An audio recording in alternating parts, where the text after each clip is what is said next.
Bonjour à tous et bienvenue dans vos mondices de Célia. J'espère que vous allez bien. Donc aujourd'hui, ça sera une nouvelle recette.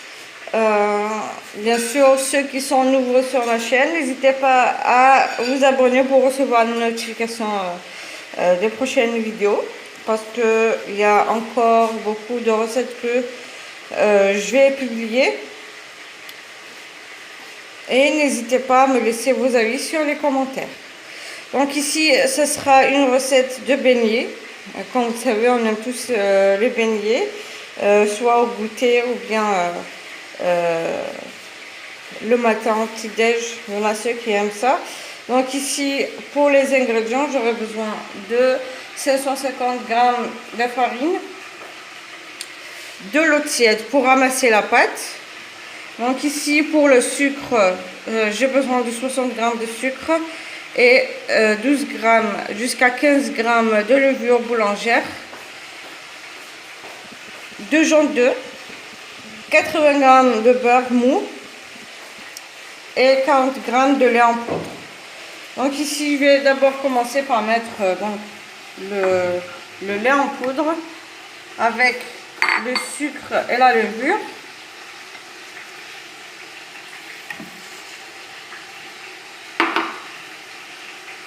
Donc,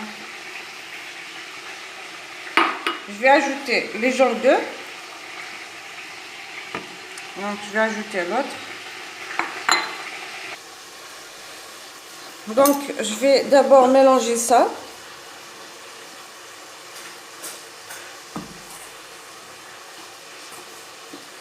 À la cuillère. Bon, même si c'est pas bien mélangé maintenant, vu qu'on va pétrir aussi, donc ça va se faire.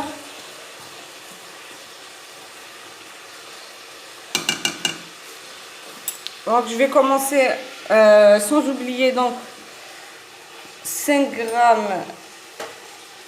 de sel, bien juste une pincée. On va pas en mettre beaucoup, comme ça. Donc je vais commencer à ajouter donc l'eau tiède pour pétrir petit à petit.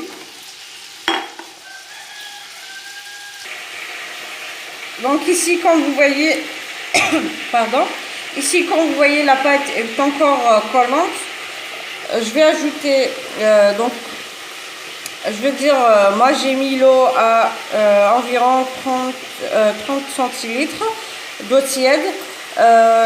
Donc j'ai envie d'avoir un petit peu la pâte qui est collante, mais sinon après dès qu'elle sera doublée de volume, on ajoutera un petit peu de farine sur le plan de travail. Donc pas besoin d'en avoir peur de la pâte. Ça sera encore meilleur avec la pâte qui est quand même un petit peu collante. Donc maintenant je vais ajouter le beurre. Donc maintenant que j'ai ajouté le beurre, je vais continuer à pétrir jusqu'à ce que le beurre est bien mélangé avec la pâte. Puis je reviendrai après pour vous montrer comment elle va être à la fin. Voici donc la pâte. Comme je vous ai dit, je l'ai laissée quand même un petit peu collante. Regardez. Donc j'ai changé, je l'ai mis dans un autre récipient. Bien sûr, le récipient, je l'ai huilé. Donc je vais laisser un petit peu pousser, reposer, et elle doit doubler de volume. Mais il faudra la couvrir. Je reviendrai après dès qu'elle sera doublée de volume. Donc maintenant que la pâte a doublé de volume, la voici. Je vais pouvoir la dégazer. Donc je vais mettre la pâte directement sur le plan de travail. Bien sûr, il faudra qu'il soit fariné.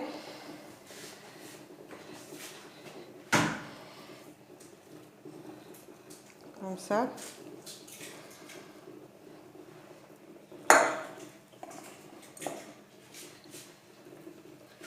Je vais donc l'étaler.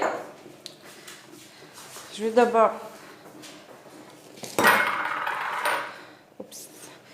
Donc j'étale la pâte, enfin, je vais d'abord la dégazer puis l'étaler et pouvoir découper. Vous pouvez prendre un emporte-pièce ou bien vous prenez un bol ou ce que vous avez de rang.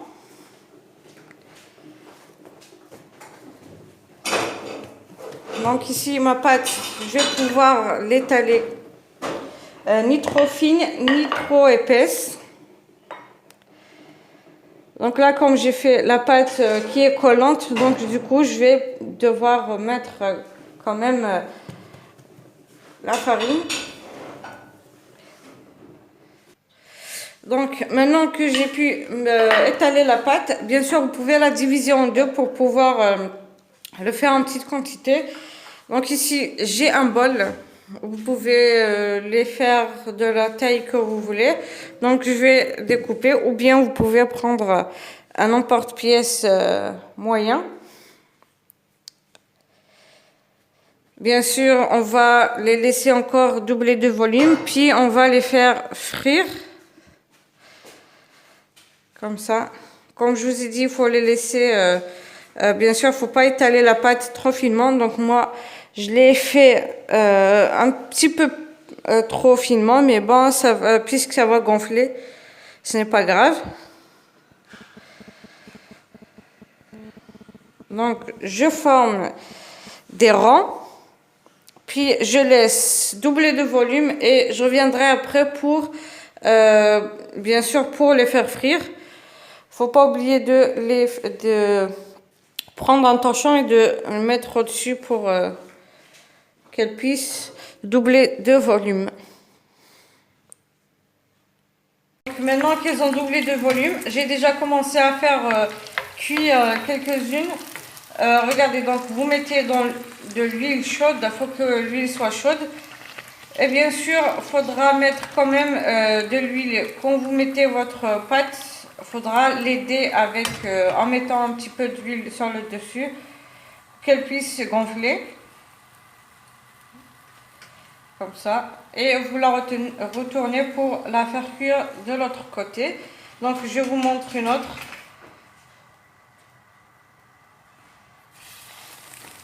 Donc là, vous faites comme ça. Avec une cuillère en bois ou une spatule. Jusqu'à ce qu'elle double de volume. Il faudra qu'elle gonfle. Et dès que vous la voyez qu'elle a une dorure en dessous, vous la retournez comme ça pour la faire cuire de l'autre côté. Et bien sûr, il faudra l'égoutter, bien sûr la mettre où vous pouvez l'égoutter, si vous avez une couscoussière ou autre chose.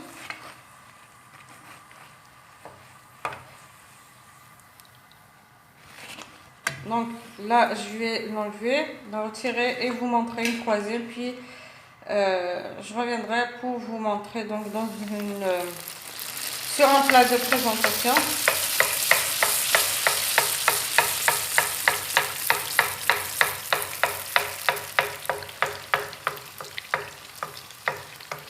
Regardez.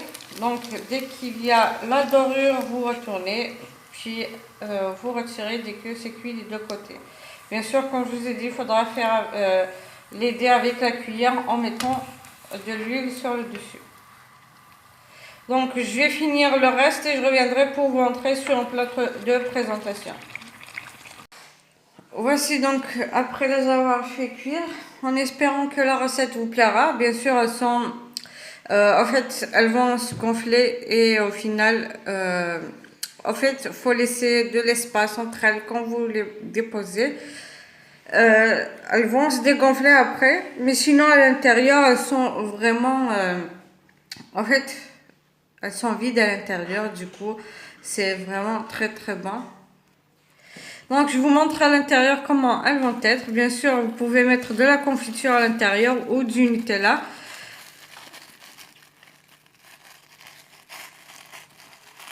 Donc, regardez comme c'est vide à l'intérieur. Vous pouvez les remplir comme vous voulez de Nutella ou de confiture, ou bien les laisser telles qu'elles sont, ou mettre comme j'ai fait ici, soit du sucre cristallisé ou bien du sucre glace. N'hésitez pas à me laisser vos avis sur les commentaires, likez, partagez et n'oubliez pas de vous abonner pour recevoir les notifications des prochaines vidéos.